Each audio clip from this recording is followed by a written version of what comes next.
ఈరోజే అనంత పద్మనాభ వ్రతం ఎంతో పవిత్రమైన విశిష్టమైన రోజు. భాద్రపద మాసంలో పౌర్ణమితో వచ్చిన చతుర్థిని పద్మనాభ చతుర్థి అని పిలుస్తారు. ఇది భాద్రపద మాసంలోనే అత్యంత పవిత్రమైన రోజు. భాద్రపద చతుర్థి నాడు ఈ వ్రతాన్ని ఆచరించడం అనాదిగా వస్తుంది. మరి ఎంతో పవిత్రమైన ఈ రోజు ఈ కథను విన్నా, చదివినా, చెప్పినా, వినిపించినా సకల శుభాలు కలుగుతాయి. జన్మల దోషాలు తొలగి కోటి జన్మల పుణ్యం వస్తుంది. మరి ఆ కథ ఏంటో ఇప్పుడు ఈ వీడియోలో తెలుసుకుందాం. ఈ కథ పద్మ పురాణంలోనిది. పూర్వం సూతుడు సౌనకాది మహర్షులను చూసి ఇలా చెప్పసాగాడు. పంచపాండవులు అరణ్యవాసం చేస్తున్న సమయంలో వారి యోగక్షేమాలు విచారించాలి అని శ్రీకృష్ణుడు పాండవుల దగ్గరకు వచ్చాడు. శ్రీకృష్ణుణ్ణి చూడగానే ధర్మరాజు చిరునవ్వుతో ఎదురేగి స్వాగత మర్యాదలతో సత్కారం చేసి ఉచిత ఆసనమిచ్చి గౌరవించాడు. కొంతసేపు కుశల ప్రశ్నలు జరిగాక ధర్మరాజు ఇలా అన్నాడు. కృష్ణ, జనార్దన, మేము పడుతున్న కష్టాలు నీకు తెలియనివి కాదు. ఏ వ్రతం చేస్తే మా కష్టాలు తొలగిపోతాయో దయచేసి మాకు ఉపదేశించు అని ప్రార్థించాడు ధర్మరాజు. అప్పుడు శ్రీకృష్ణుడు ఇలా పలికాడు. ధర్మరాజా, మీ కష్టాలు తీరాలంటే అనంత పద్మనాభ స్వామి వ్రతాన్ని ఆచరించండి అని సలహా ఇచ్చాడు. అప్పుడు ధర్మరాజు ఇలా పలికాడు. కృష్ణ, అనంతుడు అంటే ఎవరు అని ప్రశ్నించాడు. దానికి కృష్ణుడు, ధర్మరాజా, అనంత పద్మనాభుడు అంటే మరెవరో కాదు, నేనే కాలస్వరూపుడనై సర్వం వ్యాపించి ఉంటాను. రాక్షస సంహారం కోసం నేనే కృష్ణుడిగా అవతరించాను. సృష్టి, స్థితి, లయ కారణభూతుడైన అనంత పద్మనాభ స్వామిని కూడా నేనే. మత్స్య, కూర్మ, వరాహాది అవతారాలు నావే. నాయందు 14 ఇంద్రులు, 8 వసువులు, 11 రుద్రులు, 12 ఆదిత్యులు, 7 ఋషులు, 14 భువనాలు, ఈ చరాచర సృష్టి చైతన్యము ఉన్నాయి. కనుక అనంత పద్మనాభ స్వామి వ్రతాన్ని ఆచరించు అన్నాడు శ్రీకృష్ణుడు. అప్పుడు ధర్మరాజు ఇలా అడిగాడు. కృష్ణ, ఈ వ్రతాన్ని ఎలా చెయ్యాలి? ఇంతకుముందు ఎవరైనా ఆచరించారా అని అడిగాడు. అప్పుడు కృష్ణుడు ఇలా చెప్పడం ప్రారంభించాడు. పూర్వం కృతయుగంలో వేదాంగ విదుడైన సుమంతుడు అనే బ్రాహ్మణుడు ఉండేవాడు. అతని భార్య పేరు దీక్షాదేవి. వీరి ఏకైక కుమార్తె పేరు సుగుణవతి. ఈమెకు దైవభక్తి ఎక్కువ. సుగుణవతికి యుక్త వయసు వచ్చేసరికి ఆమె తల్లి మరణించడంతో సుమంతుడు మరొక యువతిని వివాహం చేసుకున్నాడు. ఇతని 2వ భార్య పరమ గయ్యాలి. అందుచేత సుమంతుడు తన కుమార్తె అయిన సుగుణవతిని కౌండిన్య మహర్షికి ఇచ్చి వివాహం జరిపించాడు. సుమంతుడు తన అల్లునికి ఏదైనా బహుమానం ఇవ్వాలని అనుకున్నాడు. ఈ విషయం తన భార్యతో చెప్తే ఆమె అల్లుడని కూడా చూడకుండా అమర్యాదగా ప్రవర్తించింది. సుమంతుడు తన భార్య ప్రవర్తనకు బాధపడి పెళ్లి కోసం వాడగా మిగిలిన సత్తు పిండిని అల్లుడికి బహుమానంగా ఇచ్చి పంపాడు. సుగుణవతి తన భర్తతో కలిసి వెళుతూ మార్గ మధ్యలో ఒక తటాకం దగ్గర ఆగింది. అక్కడ కొందరు స్త్రీలు ఎర్రని చీరలు కట్టుకుని అనంత పద్మనాభ స్వామి వ్రతాన్ని చేస్తున్నారు. సుగుణవతి ఆ వ్రతం గురించి ఆ స్త్రీలను అడిగింది. వారు ఇలా చెప్పారు. ఓ పుణ్యవతి, ఈ అనంత పద్మనాభ వ్రతాన్ని భాద్రపద శుక్ల చతుర్దశి పర్వదినమందు ఆచరించాలి. వ్రతం ఆచరించే స్త్రీ నదీ స్నానం చేసి ఎర్రని చీర కట్టుకుని వ్రతం చేసే ప్రదేశాన్ని గోమయంతో అలికి పంచవర్ణాలతో అష్టదళ పద్మం వేసి ఆ వేదికకు దక్షిణ భాగంలో ఉదకపూరిత కలశాన్ని ఉంచి వేదికకు మరో భాగంలోకి యమునాదేవిని, మధ్య భాగంలో దర్భలతో చేసిన సర్పాకృతిని ఉంచి అందులోకి శ్రీ అనంత పద్మనాభ స్వామిని ఆవాహన చేసి షోడశోపచారాలతో అర్చించాలి. పూజా ద్రవ్యాలన్నీ 14 రకాలు ఉండేలా చూసుకోవాలి.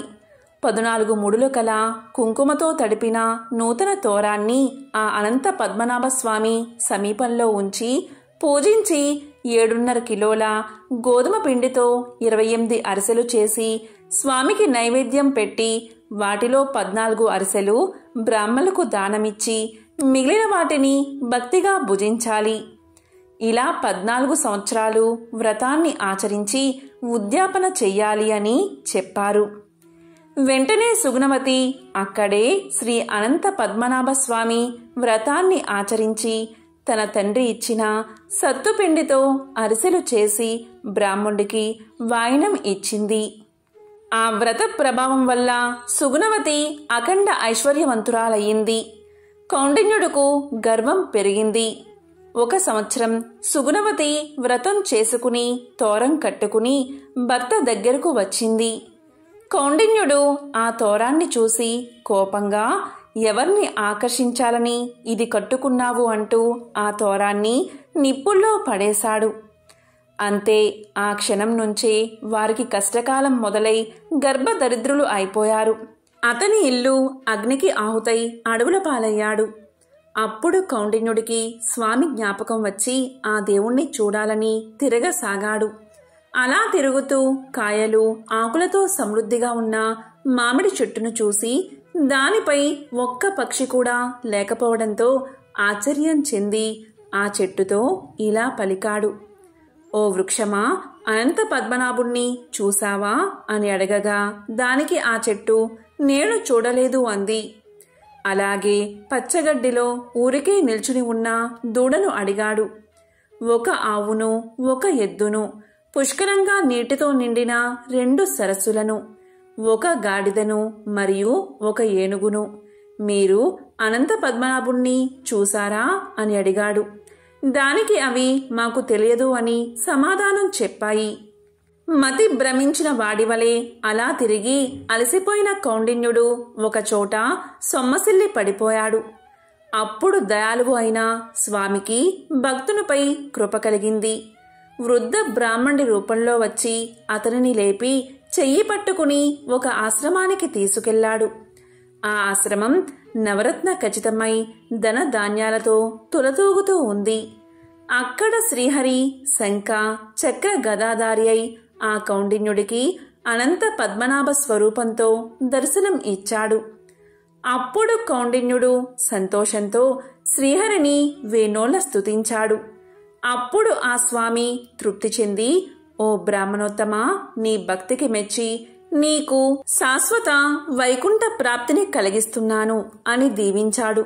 అప్పుడు కౌండిన్యుడు అడవిలో తాను చూసిన మామిడి చెట్టు, ఎద్దు, సరస్సులు, గాడిద, ఏనుగుల గురించి ప్రశ్నించగా దానికి ఆ శ్రీహరి ఆ మామిడి చెట్టు పూర్వం ఒక విద్యావంతుడైన బ్రాహ్మణుడు అని, ఎవరికీ విద్యను బోధించినందువల్ల ఇప్పుడు ఎవరికీ ఉపయోగం లేని చెట్టుగా గాను, దాన ధర్మాలు చేయని ధనవంతుడు, గడ్డిని సరిగ్గా తినలేని ఆవుగాను, ఉపయోగం లేని భూములను దానం చేసిన రాజు వృషభంగాను, సాటివారిని సదా దూషించే వ్యక్తి గాడిదగాను, పూర్వీకులను విస్మరించిన వ్యక్తి ఏనుగు రూపంలోనూ జన్మించారు అని తెలియచేశాడు.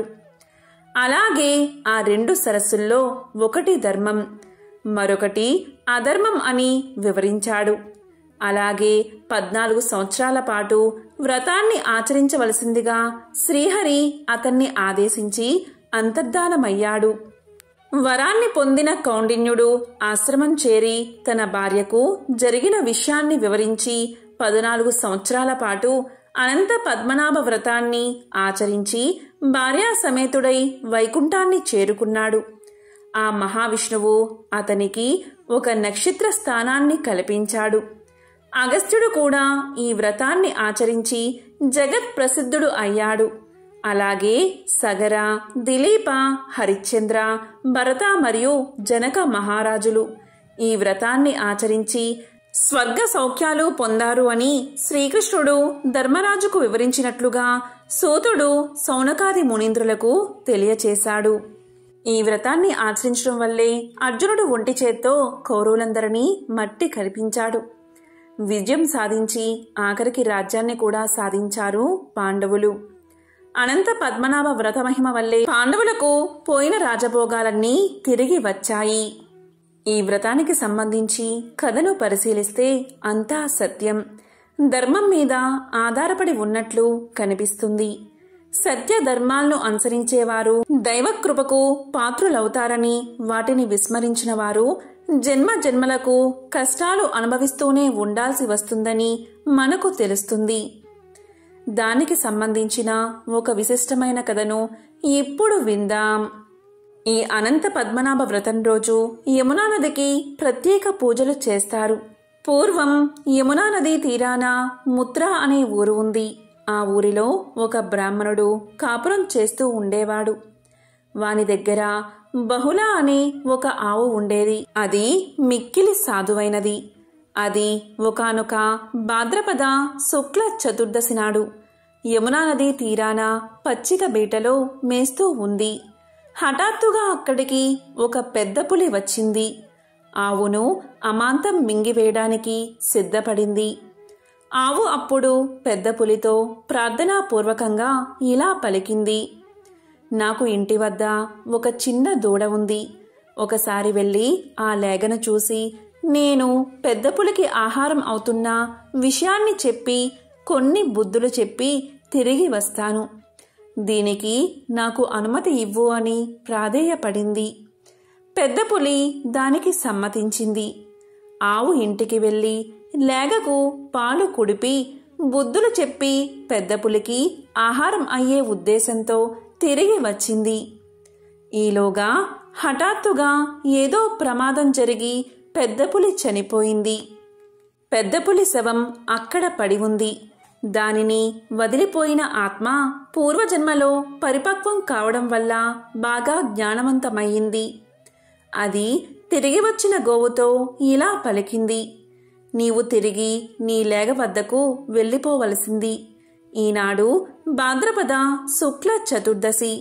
ఈనాడు పుజిమించిన వారికి పుణ్యాత్ములకు గోసంపద బాగా వృద్ధి పొందుతుంది. ఆ పుణ్యాత్ముల గోవులకు ఎప్పుడూ కాని వ్యాఘ్రాది క్రూర మృగాల పీడ ఉండదు. దీనికి యమునా నది సాక్షిగా పూట కాపుగా ఉండగలదు అని పలికింది పులి. భాద్రపద శుక్ల చతుర్దశి నాడు సంఘటితమైన వరప్రదానానికి పూటకావు కావడం వల్ల యమునా నది తోయలకు ఈనాడు ప్రత్యేక పూజను చేస్తారు. ఈ పూజకు సంబంధించిన మంత్రాలలో విష్ణు రూపి సర్వకామ ప్రదాయిని, సర్వ పాప ప్రణాశిని మున్నగు విశేషణాలు యమునకు వాడబడ్డాయి. అనంతుడు అంటే ఆదిశేషువు, విష్ణువు రుద్రుడు మున్నగు అర్థాలు కనిపిస్తాయి. ఇక్కడ పూజలు అందుకునేది విష్ణువుకు పాన్పు భూమిని మోసేవాడు అయిన ఆ ఆదిశేషువు. ఈ వ్రతంలో భూభారాన్ని వహిస్తున్న అనంతుడిని, ఆ ఆదిశేషుణ్ణి సయ్యగా చేసుకుని పవలించి ఉన్న శ్రీ మహావిష్ణువును పూజించడం కనిపిస్తుంది. ఈ వ్రతాన్ని కష్టాల్లో ఉన్న పాండవులు ఆచరించి తిరిగి తమ రాజ్యాన్ని పొందారు. ఈ వ్రతాచరణ వల్ల అర్జునుడు కౌరవులందరినీ మట్టి కరిపించాడు. ఘన విజయం సాధించి ఆఖరికి రాజ్యాన్ని సంపాదించారు పాండవులు. ఈ అనంత పద్మనాభ వ్రత మహిమ వల్ల పాండవులకు పోయిన రాజభోగాలన్నీ తిరిగి వచ్చాయి. ఈ వ్రతాన్ని ఎలా ఆచరించాలి అంటే, ఈ వ్రతాన్ని ఆచరించేవారు శుభ్రంగా తలస్నానం చేసి ఇంటిని, పూజా మందిరాన్ని శుభ్రం చెయ్యాలి. పూజా మందిరంలో అష్టదళ పద్మాన్ని తీర్చిదిద్దాలి. ఆ పద్మం చుట్టూ రంగవల్లికలతో అలంకరణ చేసుకోవాలి. దానికి దక్షిణ భాగంలో నీరు నింపిన కలశాన్ని ఉంచాలి. ముందుగా ఒక మండపాన్ని ఏర్పాటు చేసుకోవాలి. అందులో 14 పడగలు గల అనంతుణ్ణి తయారు చేసి ప్రతిష్ఠించాలి. సామాన్యంగా దర్భలను ఉపయోగించి అనంతుణ్ణి తయారు చేస్తారు. ముందుగా గణపతిని, నవగ్రహాలను పూజించిన తరువాత యమునా పూజ చెయ్యాలి. యమునా పూజ అంటే నీటిని పూజించాలి. బిందెతో నీటిని తెచ్చుకుని ఆ నీటిలోకి యమునను ఆవాహనం చేసి పూజించాలి. తరువాత అనంతుణ్ణి షోడశోపచారాలతో పూజించి బెల్లంతో చేసిన 28 అరిసెలను నైవేద్యంగా పెట్టాలి. వ్రత కథ చెప్పుకుని అనంత పద్మనాభ స్వామికి నమస్కారం చేసి అక్షింతలు తలపై చల్లుకోవాలి. వ్రతంలో తోరాన్ని కట్టుకోవాలి. ఎరుపు రంగులో 14 పోచలతో తయారైన తోరాన్ని ధరించాలి. ఈ వ్రతాన్ని అనంత పద్మనాభ చతుర్దశి వ్రతము లేదా అనంత పద్మనాభ వ్రతము అని పిలుస్తారు. కామ్య సిద్ధి కోసం చేసే వ్రతాలలోకెల్లా అనంత పద్మనాభ స్వామి వ్రతం ప్రధానమైనదిగా హిందూ సాంప్రదాయంలో ఉన్న వ్రతగంధాలు చెబుతున్నాయి. దీనిని ఆచరించడం వల్ల సకల సంపదలు కలగడంతో పాటు కష్టాల్లో ఉన్నవారు కూడా బయటపడ్డానికి తరుణోపాయంగా ఉపయోగపడుతుంది. ఈ వ్రతాన్ని కష్టాల్లో ఉన్న పాండవులు ఆచరించి తిరిగి తమ రాజ్యాన్ని పొందారు.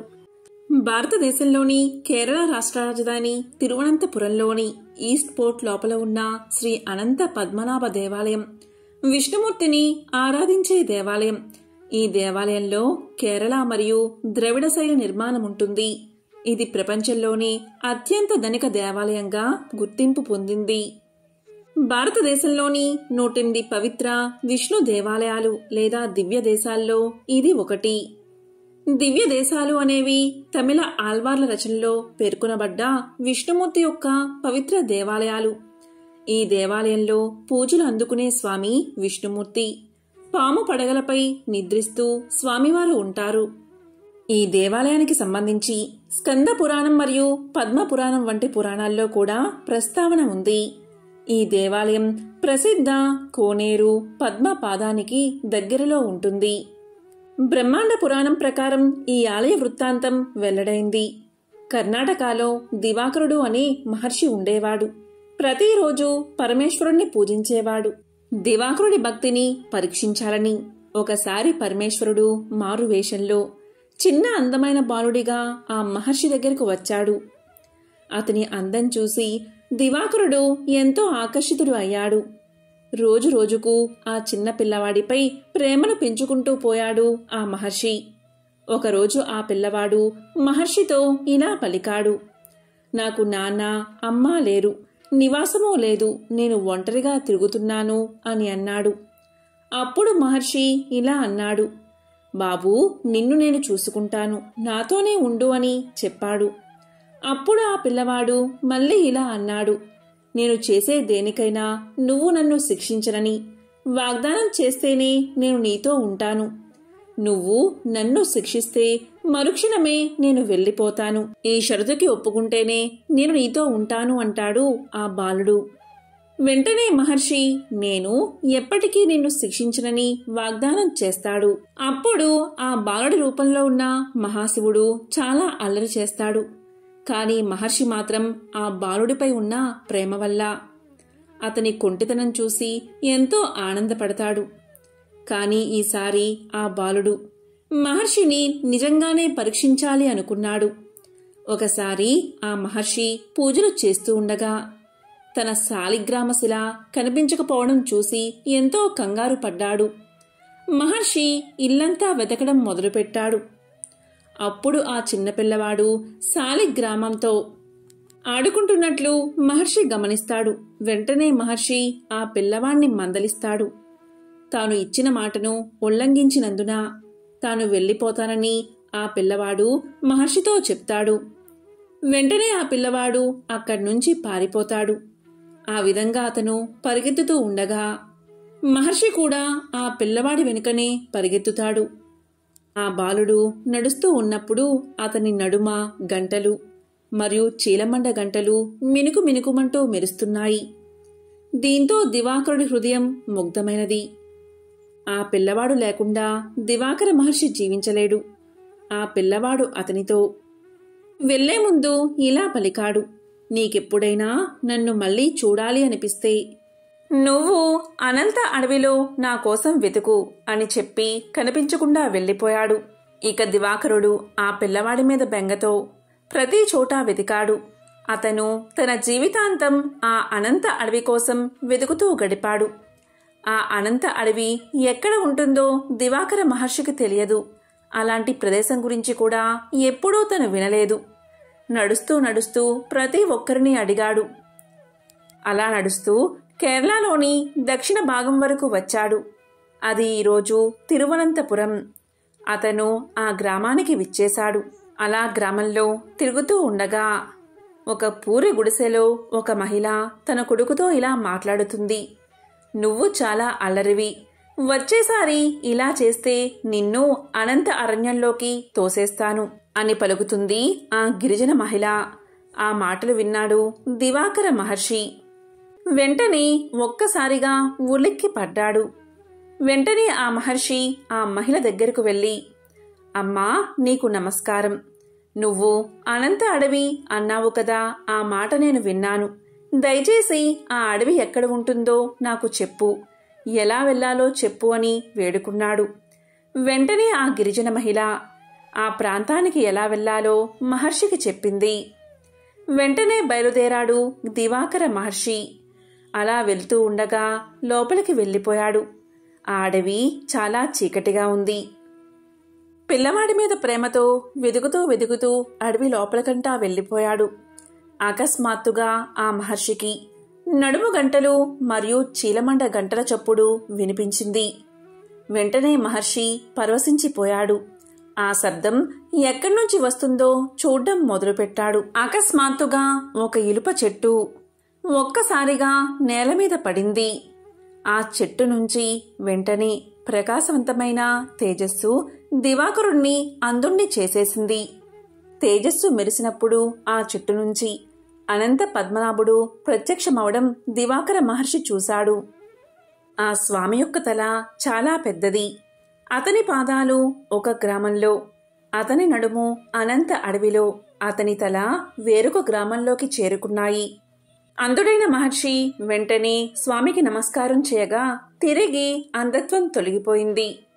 వెంటనే ఆ మహర్షి ఆ స్వామికి 2 చేతులు జోడించి ఒక మామిడి పండు తెంపి ఒక కొబ్బరి చిప్ప తీసుకుని దాంట్లో మామిడికాయ, కొబ్బరి వేసి ప్రేమతో స్వామికి అందించాడు. దివాకరుడు ఇలా పలికాడు, స్వామి, నీవింత భారీ ఆకారంలో ఉంటే నిన్ను ఆరాధించడానికి నాకు చాలా కష్టం. కాబట్టి నేను ఆరాధించడానికి వీలుగా నీ పరిమాణం తగ్గించు అని అభ్యర్థించాడు. వెంటనే దివాకరుడి ప్రార్థన మేరకు స్వామి అంగీకరించాడు. తన పరిమాణాన్ని తగ్గించుకున్నాడు. దివాకరుడి దగ్గర ఒక కర్ర ఉంది. భగవంతుడు ఆ కర్ర పొడవుకు 3 రెట్లు తగ్గాడు. ఈ రోజు వరకు నైవేద్యం లేదా బియ్యంతో చేసిన ఏ నైవేద్యాన్నైనా ఇక్కడ దేవుడికి కొబ్బరి చిప్పలోనే సమర్పిస్తారు. ఈరోజు వ్రతాన్ని ఆచరించేవారు ఉదయమే లేచి ఇంటిని, పూజాగదిని శుభ్రం చేసి తలస్నానం చేసి కొత్త బట్టలు కట్టుకోవాలి. శుద్ధంగా అలంకరించబడిన పూజా స్థలంలో పూజా సామాగ్రిని సిద్ధం చేసుకోవాలి. కుంకుమ, పసుపు, అక్షింతలు, పువ్వులు, పానకాలు మరియు స్వామివారికి ఇష్టమైన నైవేద్యాలతో మరియు పూలు పళ్లతో స్వామిని పూజించాలి. సంకల్పం వ్రతం చేసే ముందు శుద్ధంగా సంకల్పం చెప్పుకోవాలి. సంకల్పం అనేది మనసు యొక్క శ్రద్ధపై ఆధారపడి ఉంటుంది. ఈ వ్రతాన్ని ఆచరించేవారు సంకల్పం ఏకశుద్ధితో చేసుకోవాలి. ఏ చెడు ఆలోచనలతో కాకుండా మంచి ఆలోచనలతో సంకల్పాన్ని చెప్పుకోవాలి. భక్తితో వ్రతం చెయ్యాలని సంకల్పించడం. ఇక పూజా సమయంలో 8 క్షీర సాగరాలు అంటే అష్టదళ పద్మంతో కూడిన ఒక ముగ్గును వెయ్యాలి. అనంత పద్మనాభుడికి అష్టదళ పద్మంలో నివాసముందని ఒక నమ్మకం. పూజా సమయంలో అనంత వ్రత కథను వినాలి లేదా చదవాలి. ఈ కథలో అనంత పద్మనాభ స్వామి యొక్క కృప వల్ల భక్తులు పొందిన సౌభాగ్యం సిరులో తెలుస్తాయి. ఇక వ్రతం ముగిశాక స్వామివారికి నైవేద్యం సమర్పించి ఆ నైవేద్యాన్ని అందరూ ప్రసాదంగా స్వీకరించాలి. ఈ అనంత పద్మనాభ స్వామి యొక్క వ్రతాన్ని ఆచరించడం వల్ల సౌభాగ్యం, ఆరోగ్యం మరియు కుటుంబ సంక్షేమం కలుగుతుంది. ముఖ్యంగా ఈ వ్రతాన్ని ఆచరించిన వారికి ద్రవ్య సంపత్తి, వివాహ సౌభాగ్యం కలుగుతాయట. అనంత పద్మనాభ స్వామి వ్రతం అనాది నుంచి, ప్రాచీన కాలం నుంచి ఆచరించబడుతుంది. కాబట్టి ఎంతో విశేషమైన పవిత్రమైన ఈ రోజు స్వామికి సంబంధించిన ఈ కథను విన్నా, చదివినా, చెప్పినా, వినిపించినా జన్మల పాపాలు తొలగి కోటి జన్మల పుణ్యం వస్తుంది. సకల శుభాలు కలుగుతాయి. అనంత పద్మనాభుడు అంటే సాక్షాత్తు మహావిష్ణువు స్వరూపం. కాబట్టి మహావిష్ణువుకు సంబంధించిన ఈ కథను వింటే చాలు, సకల పాపాలు తొలగి సకల శుభాలు కలుగుతాయి. కలియుగం ఎలా ఉంటుందో తెలిపే ఈ పవిత్ర కథను వింటే చాలు, జన్మల పాపాలు తొలగి కోటి జన్మల పుణ్యం వస్తుంది. పట్టిందల్లా బంగారమే అవుతుంది. పాండవులు రాజ్యాన్ని పరిపాలిస్తున్న సమయం. రాబోయే కలియుగం ఎలా ఉండబోతుందో, ఆ కలియుగంలో మానవులు ఎలా ప్రవర్తిస్తారో అనే విషయం తెలుసుకోవాలని కోరిక పాండవులకు కలిగింది. అప్పుడు పాండవులంతా కలిసి శ్రీకృష్ణుడి దగ్గరకు వెళ్లి వారి మనసులో ఉన్న కోరికను తెలియచేశారు. అప్పుడు శ్రీకృష్ణుడు పాండవులతో ఇలా అన్నాడు, నేను 5 బాణాలను అడవిలోకి వేస్తున్నాను. మీరందరూ అడవిలో ఒక్కొక్కరు ఒక్కో వైపు వెళ్లి 5 బాణాలు వెతికి తీసుకురండి. మీకు బాణం దగ్గర ఏదైనా కనబడితే వచ్చిన తర్వాత నాతో చెప్పండి. అప్పుడు నేను మీరు అడిగిన దానికి సమాధానం చెప్తాను అన్నాడు. అప్పుడు పాండవులంతా కూడా శ్రీకృష్ణుడికి నమస్కారం చేసి బాణాలు వెతుకుతూ అడవిలోకి బయలుదేరారు. ఆ 5గురు ఒక్కొక్కరు ఒక్కో దిశగా వెళ్లారు. మొదటగా ధర్మరాజుకు బాణం దొరుకుతుంది. ఆ బాణం దగ్గర ఒక ఆశ్చర్యకరమైన సంఘటన అతను చూస్తాడు. అతనికి ఒక ఏనుగు కనబడుతుంది. దానికి విచిత్రంగా 2 తొండాలు ఉంటాయి. దాన్ని చూసిన ధర్మరాజు ఎంతో ఆశ్చర్యపోతాడు. బాణం తీసుకుని తిరిగి కృష్ణుడి దగ్గరకు బయలుదేరతాడు. అర్జునుడికి కూడా బాణం దొరికింది. కాని ఇంతలోనే ఒక మధురగానం వినిపించి అటు తిరిగాడు అర్జునుడు. అప్పుడు అతనికి కూడా ఒక ఆశ్చర్యకరమైన మధుర సంఘటన కనిపించింది. ఒక కోయిల మధురంగా పాడుతూ ఉంది. దాని రెక్కలపై వేదం అని రాసి ఉంది. ఆ కోయిల బతికి ఉన్న ఒక కుందేలును పొడుచుకుని తింటుంది. అది చూసి అర్జునుడు నివ్వెరపోయాడు. బాణం తీసుకుని తిరిగి కృష్ణుడి దగ్గరకు బయలుదేరాడు. ఇక భీముడికి కూడా బాణం దొరికిన చోట ఒక ఆశ్చర్యకరమైన సంఘటన కనబడింది. అది ఏంటి అంటే నిండుగా నీళ్లు ఉన్న 7 బావులు కనిపించాయి. ఆ బావుల మధ్య ఒక ఎండిపోయిన బావి కూడా కనిపించింది. నిండుగా నీళ్లు ఉన్న 7 బావుల మధ్యలో ఉన్న ఆ బావిలో నీళ్ళెందుకు లేవు, ఎందుకు పడలేదు అని ఆశ్చర్యపోయాడు భీముడు. వెంటనే బాణం తీసుకుని తిరిగి శ్రీకృష్ణుడి దగ్గరకు బయలుదేరాడు. మరోవైపున నకులుడికి కూడా బాణం దొరికిన చోట ఒక వింత సంఘటన కనబడింది. అది ఏంటి అంటే ఒక ఆవు అప్పుడే పుట్టిన తన లేగదూడను గాయాలు అయ్యేలాగా విపరీతంగా నాకుతుంది. చుట్టూ ఉన్న జనం అతి కష్టం మీద ఆవు దూడలను విడదీశారు. అది చూసి నకులుడికి ఆశ్చర్యం వేసింది. నకులుడు కూడా బాణాన్ని తీసుకుని శ్రీకృష్ణుడి దగ్గరకు బయలుదేరాడు. ఇక సహదేవునికి బాణం దొరికిన చోట ఒక సంఘటన కనిపించింది. అదేంటి అంటే ఒక పర్వతం పైనుంచి ఒక పెద్ద బండరాయి దొర్లుతూ వస్తూ దారిలో ఉన్న చెట్లు అన్నిటినీ పడేస్తుంది.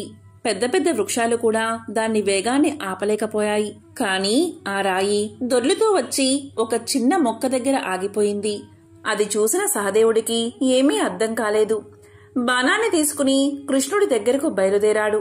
తరువాత పాండవులందరూ ఒక దగ్గర చేరి తాము చూసిన విషయాలను శ్రీకృష్ణుడికి చెప్తామని అతని దగ్గరకు బయలుదేరారు. పాండవులందరూ కలిసి శ్రీకృష్ణుడి దగ్గరకు చేరి అతనికి నమస్కారం చేశారు. అప్పుడు కృష్ణుడు పాండవులతో మీరు చూసిన విషయాలు ఏంటో చెప్పండి అన్నాడు. అప్పుడు మొదటిగా ధర్మరాజు ఇలా చెప్పాడు, కృష్ణ, నేను బాణం దగ్గర మొట్టమొదటిసారిగా 2 తొండాలు కలిగిన ఏనుగుని చూశాను. దాన్ని చూసిన వెంటనే నాకు చాలా ఆశ్చర్యం కలిగింది. ఎందుకు ఏనుగుకు 2 తొండాలు ఉన్నాయి అని అడిగాడు. ఇలాంటి వింతను నేను ఎప్పుడూ చూడలేదు కృష్ణ, దాని గురించి వివరించి చెప్పు అని అడిగాడు. దానికి కృష్ణుడు ధర్మరాజుతో ఇలా చెప్పాడు, ఓ ధర్మరాజా, నీకు కనిపించిన ఈ దృశ్యానికి కలియుగానికి సంబంధముంది. కలియుగంలో మానవులు 2 ముఖాలు ఉన్నట్లుగా ప్రవర్తిస్తారు. వారు పైకి ఒకటి చెప్తారు, మరొకటి చేస్తారు. వారు బయటకు ఒక విధంగా చెప్పి లోపల మనసులో మాత్రం వేరే విధంగా ఆలోచిస్తారు. కలియుగంలో వీరి రాజ్యమే నడుస్తుంది. మనిషి ఒక్కడే అయినా ఆలోచన మాత్రం 2 రకాలుగా చేస్తాడు. వీరితో చాలా జాగ్రత్తగా ఉండాలని చెబుతాడు. తరువాత అర్జునుడు ఇలా అడుగుతాడు, శ్రీకృష్ణ, నేను చూసింది ఇంకా ఆశ్చర్యంగా ఉంది. నేను బాణం తీసుకునే ప్రదేశంలో ఒక కోకిల, రెక్క మీద వేదం అని రాసి ఉంది. ఆ కోయిల మధురమైన గానం చేస్తూ జీవించి ఉన్న కుందేలను పొడుచుకుని తింటూ కనిపించింది. సాక్షాత్తు సరస్వతీదేవినే మరిపించే ఆ కోయిల ఇంత వికృతి చేష్టలు ఎలా చేయగలుగుతుంది అంటూ తనకు కలిగిన సందేహాన్ని కృష్ణుడి దగ్గర వ్యక్తం చేశాడు అర్జునుడు. అప్పుడు కృష్ణుడు ఈ విధంగా సమాధానం చెప్పాడు. అర్జున, కలియుగంలో సరస్వతీదేవిని మెప్పించి విద్యావంతులు అయిన విద్వాంసులు, తెలివైన వారు తమ జ్ఞానాన్ని సక్రమంగా వినియోగం చేయకుండా అమాయకం ప్రజలను, చదువురాని పేదవారిని మాయమాటలు చెబుతూ దోచుకుంటారు అని ఆ పక్షిలాగా వాళ్లను పిక్కు తింటారు, కోయిల్లాగా తీయని మాటలు చెబుతూ వారిని వేధిస్తారు అని శ్రీకృష్ణుడు సమాధానం చెప్పాడు. ఆ తరువాత భీముడు ఇలా పలికాడు. కృష్ణ, నేను వెళ్లిన చోట 7 బావులు కనిపించాయి. ఆ 7 బావుల్లో 6 నిండుగా నీరు ఉంది. కాని మధ్యలో ఉన్న ఒక బావిలో ఒక చుక్క కూడా నీరు లేదు. ఒకే నేలపై ఉన్న ఈ 7 బావుల్లో ఇదేం తేడా అంటూ భీముడు తన సందేహాన్ని శ్రీకృష్ణుడికి చెప్పాడు. భీముడి ప్రశ్నకు సమాధానంగా శ్రీకృష్ణుడు ఇలా అన్నాడు. భీమా, కలియుగంలో ఉన్నవాడు మరింత ధనవంతుడు అవుతాడు. పేదవాడు మరింత నిరుపేదగా మారిపోయి కటిక దరిద్రాన్ని అనుభవిస్తాడు. ధనవంతుల మధ్యలో ఉన్నా కూడా పేదవాడు ఎన్నడూ ఎప్పుడూ పేదవాడిగానే ఉంటాడు. దానికి సంకేతమే ఈ బావులు అని శ్రీకృష్ణుడు సమాధానం చెప్పాడు. ఆ తరువాత నకులుడు కృష్ణుణ్ణి ఇలా అడుగుతాడు. కృష్ణ, నాకు బాణం దొరికిన చోట ఒక ఆవు దూడపై అతి ప్రేమ చూపిస్తూ నాలుకతో నాకుతుంది. ఆ ఆవు యొక్క ప్రేమ ఎలా ఉంది అంటే, ఆ ఆవు తన దూడను నాకడం వల్ల ఆ దూడకు గాయాలు అయ్యి రక్తం కారుతుంది. ఏంటి ఈ విపరీతమైన ప్రేమ అని అడగ్గా కృష్ణుడు ఇలా చెప్పాడు. కలియుగంలోని తల్లిదండ్రులకు పిల్లల మీద అధిక ప్రేమ ఎక్కువ. ఆ పిల్లలు ఆ అధిక ప్రేమ వల్ల సోమరులుగా తయారవుతారు. వాళ్ళు చూపించే అతి ప్రేమ వల్ల పిల్లల యొక్క అభివృద్ధి ఆగిపోయి సోమరులుగా తయారై భూమికి భారంగా మారతారు. జీవితంలో బాధ్యతల గురించి తెలుసుకోకముందే వారికి చిన్న వయసులోనే పెళ్లి చేస్తారు. ఈ కలియుగంలో కొడుకుపై తల్లిదండ్రులకు ఎలాంటి హక్కులు ఉండవు. కేవలం భార్యకు మాత్రమే పూర్తి హక్కులు ఉంటాయి. కలియుగంలో తల్లిదండ్రులు పిల్లలపై చూపే అతి ప్రేమకు ఆవు దూడలు చిహ్నాలు అని సమాధానం చెప్పాడు కృష్ణుడు. ఇక చివరివాడైన సహదేవుడు కృష్ణుణ్ణి ఇలా అడుగుతాడు. కృష్ణ, నాకు బాణం దొరికిన చోట ఒక పెద్ద పర్వతం నుండి ఒక భారీ బండరాయి దొర్లుకుంటూ కింద పడ్డం కనిపించింది. ఆ బండరాయి బరువుకు వేగానికి అడ్డు వచ్చిన పెద్ద పెద్ద వృక్షాలు సైతం నేలమట్టం అయిపోయాయి. కాని ఒక చిన్న మొక్క దగ్గరకు రాగానే ఆ బండరాయి తనంతట తానే ఆగిపోయింది. అది చూసిన నేను ఆశ్చర్యానికి లోనయ్యాను. పెద్ద పెద్ద వృక్షాలకు ఆపడం సాధ్యం కాని పని ఒక చిన్న మొక్క ఎలా చేసింది అని అడుగుతాడు. దానికి కృష్ణుడు ఇలా సమాధానం చెప్తాడు. సహదేవా, కలియుగంలో మానవులు విచక్షణ కోల్పోతారు. తమ పతనానికి తామే కారణం అవుతారు. మహావృక్షాలు అంటే అతని అధికార బలం, ధనబలం ఇవేవీ అతని పతనాన్ని ఆపలేవు. కాని చిన్న మొక్క వంటి భగవంతుడి నామస్మరణ మానవుడు వినాశనం కాకుండా ఎల్లప్పుడూ కాపాడుతుంది. దీనికి సంకేతమే నువ్వు చూసిన దృశ్యం అని వివరిస్తాడు. కలియుగంలో ఎవరైతే అధర్మాన్ని పాటిస్తారో వారు జాలి దయ లేకుండా అమాయకులను పీడించుకుంటూ తింటూ వాళ్ళు మాత్రమే సుఖంగా ఉంటారు. భగవంతుడిని నమ్మేవారి సంఖ్య గణనీయంగా తగ్గిపోతుంది. నాస్తికులు పుట్టగొడుగుల్లాగా పెరిగిపోతూ ఉంటారు.